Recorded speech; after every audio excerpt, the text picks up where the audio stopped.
بسم الله الرحمن الرحيم. السلام عليكم ورحمة الله. داود يا شيخنا قيمة عليه مال كستو أنك داون إنسان هاتا وحد كسر واتن برنامج قارة أو أنك ورسنا نقدومها من أنت حزبك ومدة الصومالية مغني محمد خليف نور أبايلي أو أن قدها ربنا أنك ورسنا حالة فدرالك أما برنامج كاس فدرالك أيضا كصوماليا مغني محمد خليف نور حبيب ونحسن habeen wanaagsan oo wacan aad baan ku soo dhaweynayaa idaacadda TV-ga qaranka waan ku mahadsantiin مدن محمد خليف نور أبايلي واحد كمية سياسيين الصوماليات إسلام مركان سي حوق له ولا صعداء رماه سياسة دهاتا كتاعن ذلك الصوماليا مركا وها هدا صومالي إنه لقول إيجا برنامج يقرشها فدرال كذلك الصوماليا يدور ضغوط لك شيء أديك كسياسي عن مركز سليبة وأركت جمودهان arrimaha federaalka oo haatan qaarna dhamaaday horu dhamaaday qaarna hadda bartamihii ay marayeen bismillaahir rahmaanir rahiim aad baan kaaga mahadhayaa wareysigaad ila yeelatay waan ku mahadsan tahay haddii aan u noqdo dhinaca federaaliga de waa waxa ay Soomaali aan ku wada heshiinay oo mataqaana aan jecelnahay sida uu dastuurka noogu qeexayo in lagu gudbo caqabadaha faraha badan ee Soomaali soo martay sida hadda aan wada ogsoonahay oo gabagaba iyo ku dhow yahay mataqaana sameyntiisii iyo hool adag oo muhiim ah soo wada qabtay waxaan filayaa gobolo yar ayaa mataqaana ayagana hadda wada nabadeen iyo mataqaana iscafin iyo mataqaana inay maamul sameystaan wada diyaar ah inta dhimanna waxaan rajeynaynaa insha Allah taala waa maslaxada Soomaaliyeed in laga wada shaqeeyo وناقة لقى فيري وحول dhinaca kale haddii aanu ka fiirino talo aad siin leed guud ahaan maamul sameynta dadka ku mashquulsan haatan qaabka ugu habboon ay ku najixi karto maamul sameynta gobolada waa maxay haddii aan ka hadlo ra'yigayga aniga oo mataqaana aan miisaamo horta wax walba marka la soo bisanayo waxa ka horeeya sharci iyo nidaam iyo mataqaana in la diyaariyo sida uu ku hirgeli lahaa mataqaana waxa ay ummadda ay ku heshiisay sida uu dastuurka qeexayo wuxuu farayaa rabitaanka dadka iyo laba gobol iyo wixii israbo ahmiyadda ugu muhiimsan ee lagu gaari karo wanaaga ama sharafka lagu gaari karo waxay ila tahay yani ila muuqataa in awoodda la siiyo dadka gobolada wadadaga deegaanka asal leh soodinta dhaxtaalo isfahmi kara dhaqan dheerna isla soo lahaa isdabaacad yaqaana inay isoo fahmaan wax ay ku midaysan yihiin ay la yimaadaan loo fiiriyo oo mataqaana la siyaasiyeen oo siyaasad lagu dabaqin oo arinka loo daayo argada dadka ka soo jeeda gobolada dhulkan u dhashay ayaa mataqaana reeyahay in arinta ay ku fududaan leedahay maxaad isleedahay haatan oo aad ku kordhin leedahay qabbi ayay ka yihiin isleedahay maamul sameynta goboladu wallahi de waxa aan ku kordhinayaa ra'yigayga oo aan jeclahay in Soomaali weyn aan kala qaybsado waxa waaye dadka sidooda waa dad deegaan wada leh oo weligood soo wada joogay oo soo wada dhaqmi jiray is yaqaano wada noolaa marka maadaama uu dastuurka uu u fasaxay awoodna u siiyay in maamulka uu ka yimaado rabitaanka dadka iyo deegaanka dadka isku degan xuduudada wada leh dadkaas de anaga Soomaali hadaan beeraley iyo xoololey anaanay dhaqankeenu waa isku dhow yahay xeer baan ku joog jirnaa dhaqan hooseed oo mataqaana xeer Soomaaliyeed ah xeer Soomaaliyeed kan waa muhiim in la adeegsado dadkuna waxay ku nabad helaan kuna badbaadaan marka xeer Soomaaliyeed qiimo loo yeelo awoodna loo yeelo oo dhaqameedyada ka soo jeeda deegaanka ay afgartaan waxay raali ku yihiin iyo wax ayaga markaas isla soo meel dhigeen ay mataqaana dawladana ku ayado lagana ilaaliyaa wax la yiraahdo siyaasad ama faragelin in marnaba lala tagin oo lagu xisaabtamo rabitaanka dadka sida ay isku jecel yihiin iyo waxa ay iyaga dhaqan ahaan u leeyihiin adeegsan karaan in lagu qiimeeyo waa maxay isleedahay waxyaabaha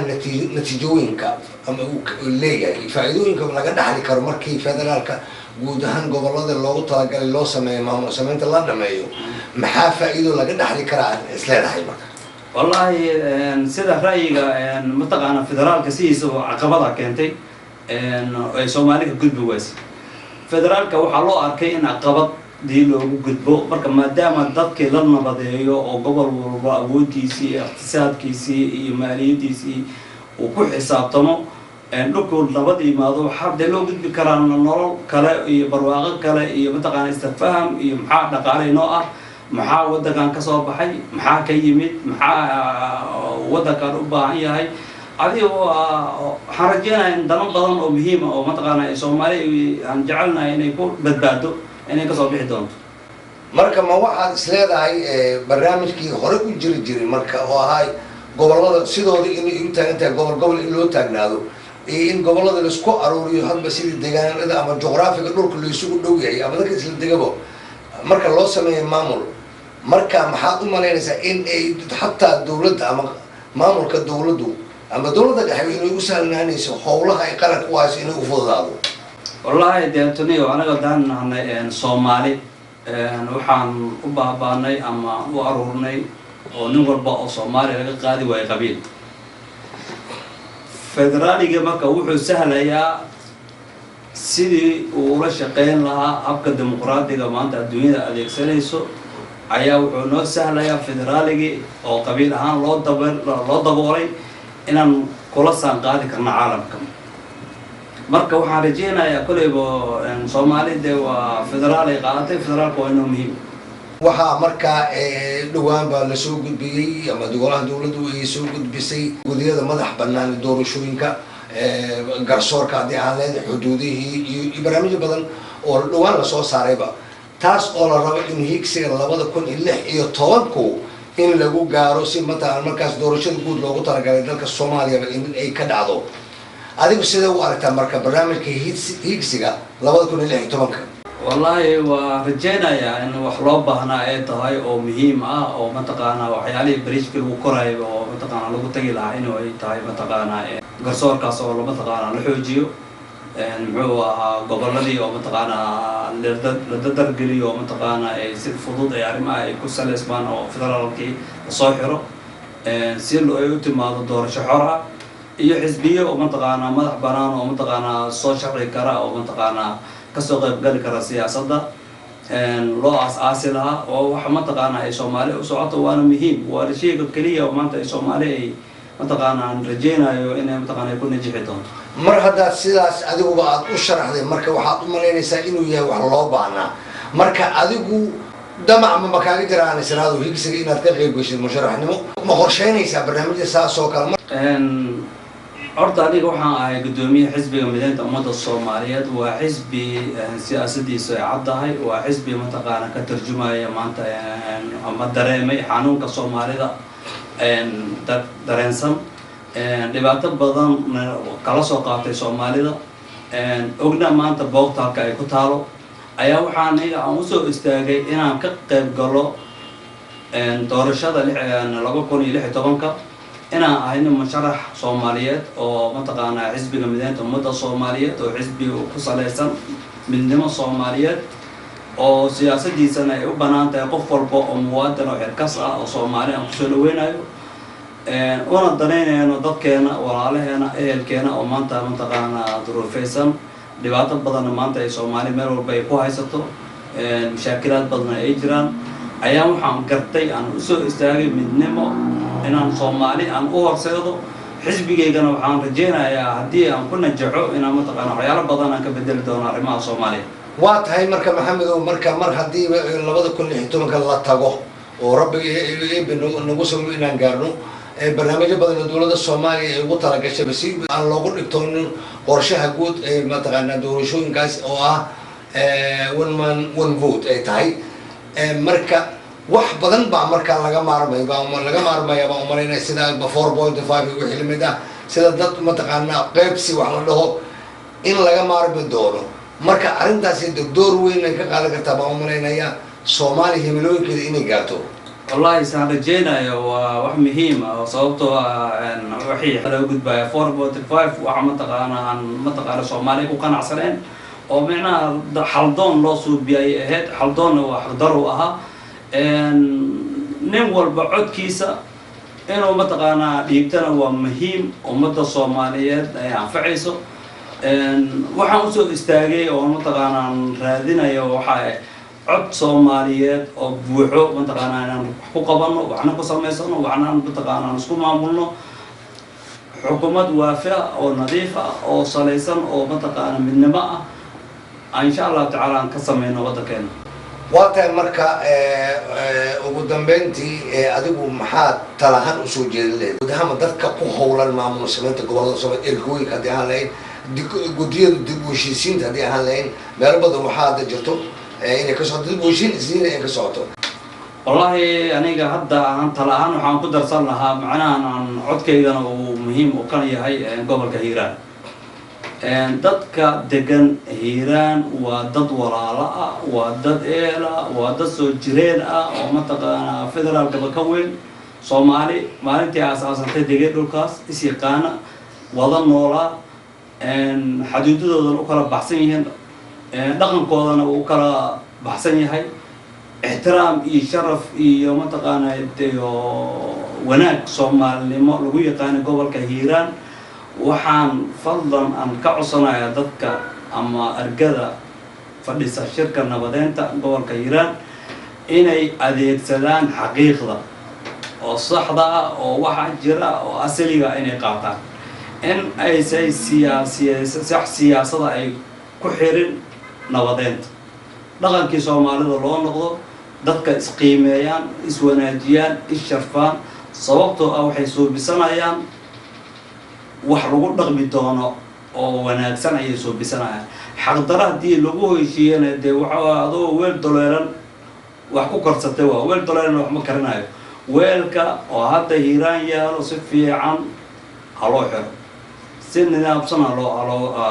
haloo daboolo si laisku gartan yahay laisku qiimeynayo ninba ninkii kawaakis ugu tanasulayo caqabadihii dhibaatooyinkii faraha badnaa aan soo marnay aan ugu gudbi karno aan isku cafino hal isxaq dhooro awoodda Hiiraan way caddahay waa la yaqaanaa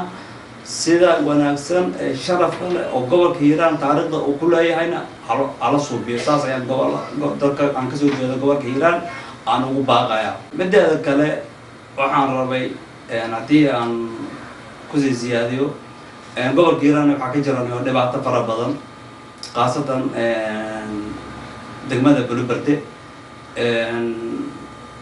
waxay ka xiran tahay wadooyinkii dadkii waxa haya dhibaatooyin fara badan iqtisaadkii dhaqaalihii businesskii wax ka socda ma laha dadkana waa business ku nool fadlan arrinkaas waxaan jeclaan lahaa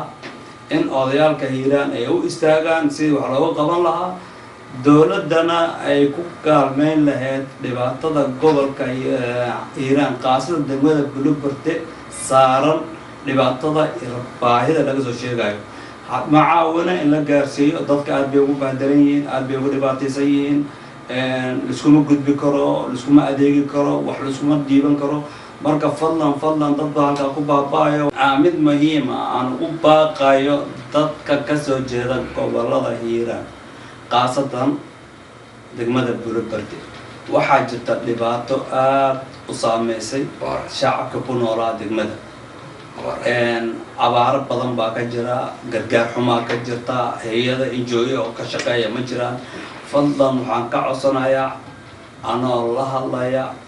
dadka walaalaha beesh odayaalka argada ee gobolka Hiiraan balowdeena fadhiyo in ay mataqaanaa ay arrinkaas fiiriyaan